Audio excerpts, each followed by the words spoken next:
Hello, good afternoon, students. I hope all of you are good. Today, we are going to read the first chapter of our book, Flamingo, that is the last lesson. So, the name of the first chapter of our book is The Last Lesson, and the author is Alphonse Daudet. And it is written in the background of Franco-Prussian War between 1870 till 1871. And in this story, you would see that France, the country which was defeated by Prussia. Prussia, that time it was made of Germany, Poland, and some parts of Austria. And it was led by Bismarck. Bismarck is the ruler of Germany. Nowadays we call him Chancellor. So Germany had a big hold, and Prussia, led by Bismarck, attacked France, and the two districts of France, that is Alsace and Lorraine, they were passed into Prussian hands. That means the Prussia had the custody of the two districts after the Prussia had defeated France in the war. And here you can see the pic of the author, and this is the map of Germany and some parts of France, Alsace and Lorraine. So it will help you to understand better. This is how the map of Prussia looks. So Prussia that time was expanding, and for the expansion it was attacking the nearby countries. And now you would see the characters of the story. So the characters, major character here we have Mr. M. Hamel. He was a French teacher. He used to teach French in the schools of Alsace and Lorraine. And he had taught there for around 40 years. And suddenly an order had come from Berlin that from tomorrow onwards, French would not be taught there. Rather, a new schoolmaster would come and German language would be taught. German culture would be imposed. France is a boy, is a school going boy, but he doesn't get interested in going to school. Rather, he is interested in watching the Prussian soldiers drilling, going and collecting the birds' eggs, going and sliding at the seashore of River Zar, collecting birds' eggs, nest, and he was interested in all these things which were not related to school education. So in the story, it happens that one day, France, he was going to the school usually late. So this day also he was very late. And when he was passing through a town hall, he saw outside the bulletin board, outside the town hall, there was a bulletin board and there was some news. Now, France, the boy here, he represents the whole people of France. The people, those who are reckless, careless, no interest about their language, their culture. So, France, the boy, represents all the people of France, those who are not aware about the importance, about the greatness of their own language. And this day, France was afraid of going to school because his teacher had given him to learn the rules, and he had not learned participles rule because he was not interested in learning French. However, he goes to the school, and as I said, he passes through a town hall. Town hall is a building used for the administration of local government. And outside the town hall, there was a bulletin board, and there was a crowd on the bulletin board.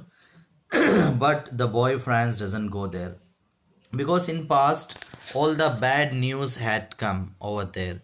So Franz thought obviously there would be some bad news, so he doesn't go there, because he knew that the earlier time also he got only the negative news, sad news about the lost battles, about the death of the soldiers, about the defeat in the victory, about the orders of the commanding officer, and all those. So therefore, the boy Franz doesn't go there. Rather, he continues his way to school. So when he was there, there was a blacksmith, and blacksmith told him, "Hey bub, hey boy, there is a plenty of time." That means he made a comment on him, but Franz could not understand. Franz thought that he is mocking him, he is making fun of him, but Franz did not say anything. Rather, he continued to his school. When he reached the campus of his school, he was surprised, shocked, because everything was so silent, and he thought that today is a holiday.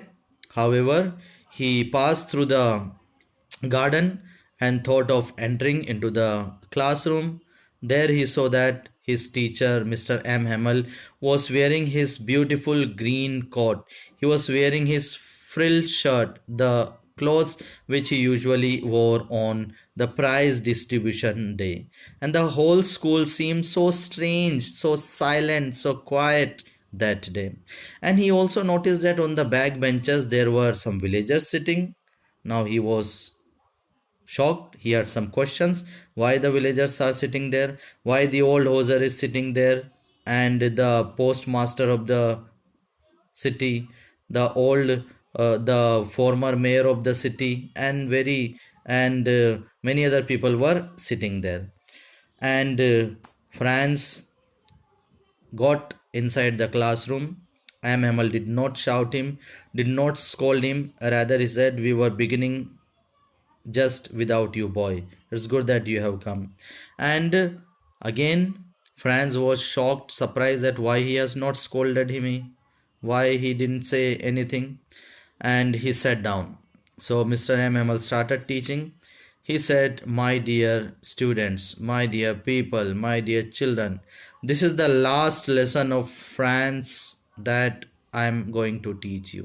This is the last lesson in French language I am going to teach you, because the order has come from Berlin, and tomorrow your new teacher, German teacher, would come, and he will be teaching you German, because you know that the two districts of France, that is Alsace and Lorraine, they are passed into German hands." So these words were like thunderclap to Franz. Franz was sad, disappointed, and he thought, "I do not know simple thing about my language. I do not know anything about my language." And suddenly there is an order that we will have to study German language. And now the whole thing he understood. He understood why these villagers were sitting. He understood that these villagers were sitting there because they had come to pay their homage, their tribute to M. Hamel for his 40 years of service to the school of Alsace and Lorraine. And all the villagers, as you can see here, they were sitting so nicely, and they were showing their gratitude in their thoughts, in their words, in their actions, in their gestures, and they were paying attention to each and every word which M. Hamel was telling to them. And M. Hamel started teaching them. M. Hamel said that, you know, French is the most beautiful, loving, logical language of the world. It is the clearest language of the world. And you must guard it, you must protect it. Because if you protect it, it is a key to take you out from the prison of slavery. And he said that as long as you hold fast to your language. It will work as a key to bring you out from the prison of slavery.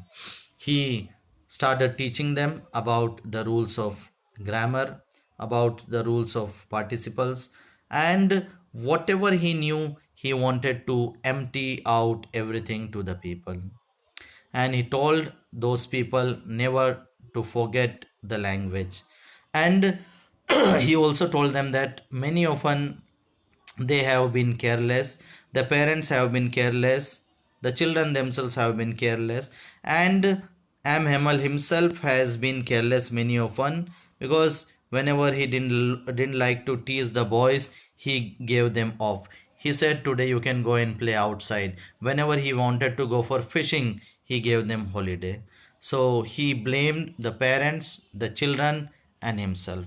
And now France, who considered all his books a muck, that's nonsense, he started treating them like old friends. He started treating them like a book of saints, very, very valuable.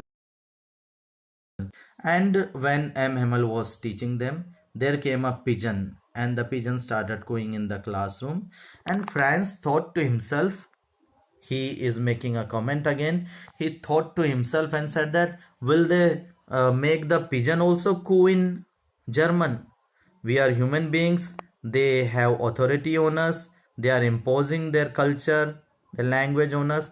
So are they going to impose their everything, their culture, their language on the pigeons, on the animals, on the nature also?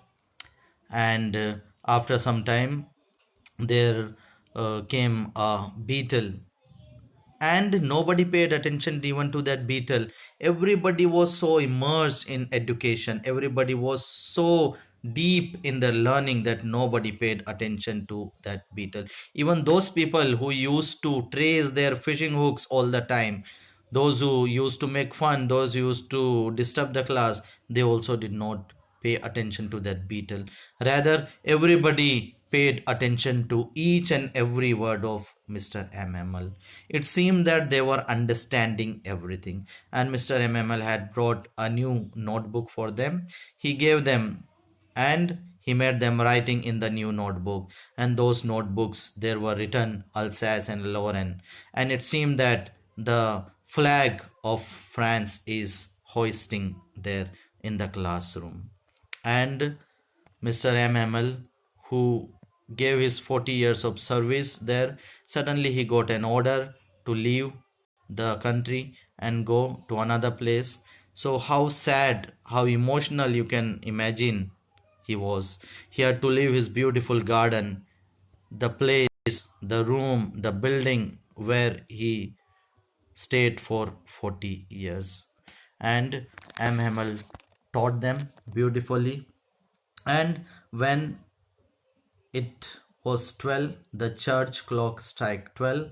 M. Hamel said that time is over. He just spoke in gesture. He didn't utter a word, rather, he just made a gesture, and he stood on his chair and he just indicated, he said, you may go, time is over, your class is dismissed. And Franz says that I never saw him look so tall, I never saw him so confident, so great. And it was a great respect in everybody's eyes for M. Hamel. And he wrote on the board, Vive la France. That means long live France. Just he wrote on the board, long live France, and said with his hand, school is dismissed, you may go. Vive la France means long live France. So this is how the story got over. I hope everybody has understood. Okay, so please, for more videos, more information like this, watch my video and subscribe my channel. Support me, help me, comment me. Okay, see you students, and hope you're liking it, you're getting everything. Goodbye, see you again in the next video. So comment whatever your doubts are there in the box below. Thank you, take care, goodbye.